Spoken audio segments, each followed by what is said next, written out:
नमस्कार विद्यार्थी मित्र मैत्रिणींनो, तुमचं या दुसऱ्या सेशनमध्ये मनापासून स्वागत आहे. या सेशनमध्ये आपण ज्या विषयावर चर्चा करणार आहोत तो आहे आपल्या सर्वांना एकत्रित बांधून ठेवणारी आपल्या संविधानातील मूल्ये.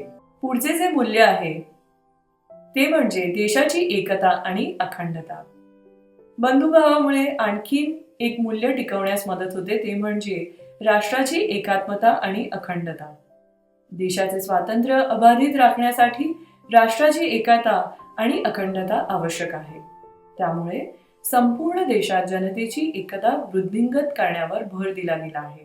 राज्यघटनेनुसार सर्व भारतीय नागरिकांनी कर्तव्य म्हणून भारताची एकता आणि अखंडतेला जपणे व त्यांचे संरक्षण करणे हे आवश्यक आहे. आपली राज्यघटना सांगते की धार्मिक, भाषिक आणि प्रादेशिक किंवा विभागीय विविधतेच्या पलीकडे जाऊन भारतातील सर्व लोकांमध्ये एकोपा आणि समान बंधुभावनाची भावना वाढवणे हे प्रत्येक भारतीय नागरिकाचे प्राथमिक कर्तव्य आहे. सर्व धर्म आणि धर्मांबद्दल सहिष्णुता आणि आदर हे भारतीय समाजाचे वैशिष्ट्य आहे. खरंच आपली ताकद आपल्या एकतेत आहे. पुढचे जे मूल्य आहे ते म्हणजे आंतरराष्ट्रीय शांतता आणि न्यायी आंतरराष्ट्रीय सुव्यवस्था. आंतरराष्ट्रीय शांतता आणि न्यायी आंतरराष्ट्रीय सुव्यवस्थेचे मूल्य संविधानातील तरतुदींमध्ये दिसून येते. भारतीय राज्यघटना राज्याला पुढील निर्देश देते: आंतरराष्ट्रीय शांतता आणि सुरक्षेला प्रोत्साहन देणे, देशांमध्ये न्यायी आणि सन्माननीय संबंध प्रस्थापित करणे व टिकवणे, आंतरराष्ट्रीय कायदा आणि करारातील बंधनांचा आदर करणे, लवादाद्वारे, ज्याला इंग्रजीमध्ये आपण आर्बिट्रेशन असे म्हणतो, त्याद्वारे आंतरराष्ट्रीय विवादांचे निराकरण करण्यास प्रोत्साहित करणे. ही मूल्ये जपणे आणि पाळणे हे भारताच्या हिताचे आहे. आंतरराष्ट्रीय शांतता आणि न्यायी आंतरराष्ट्रीय सुव्यवस्था भारताच्या विकासासाठी देखील लाभदायक ठरेल.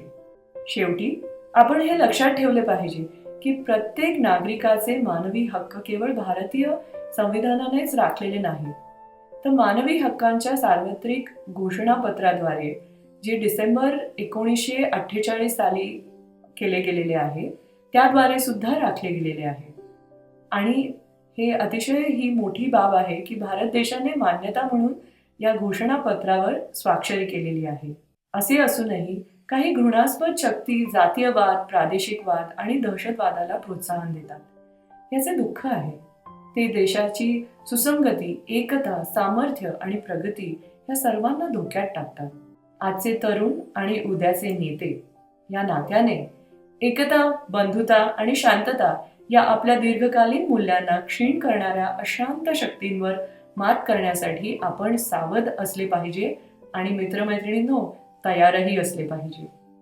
जातीय संघर्ष, धार्मिक कट्टरता आणि प्रादेशिक वैमनस्य यामुळे आपले राष्ट्र दूरगामी आणि समृद्ध असण्यासाठी हे फायदेशीर ठरणार नाही. मग विद्यार्थी मित्रमैत्रिणींनो, या सेशनमध्ये आपण विविधतेतील एकता या संदर्भात आपल्या भारतीय राज्यघटनेची मुख्य वैशिष्ट्ये कोणती आहेत याबद्दल चर्चा केलेली आहे. आपण राज्यघटनेतील कोणती मूल्ये आपल्या सर्वांना एकत्रित बांधून ठेवतात ते बघितलेलं आहे. भारतीय संविधान समजून घेणे तुमच्यासाठी कसे फायदेशीर आहे, एक तरुण म्हणून तुमची आता भूमिका काय आहे याबाबत सुद्धा आपण चर्चा केलेली आहे. मग प्रिय विद्यार्थी मित्रमैत्रिणींनो, अभ्यासक्रम व्यवस्थापन प्रणाली म्हणजेच LMS मध्ये दिलेले अध्ययन साहित्य आता तुम्हाला बघायचे आहे. त्याप्रमाणे तुम्हाला विविध कृती करायच्या आहेत आणि या विषयाची जी काही अंतिम सादरीकरण कृती तुम्हाला दिली गेली असेल ती पूर्ण करून सबमिट करायची आहे. धन्यवाद.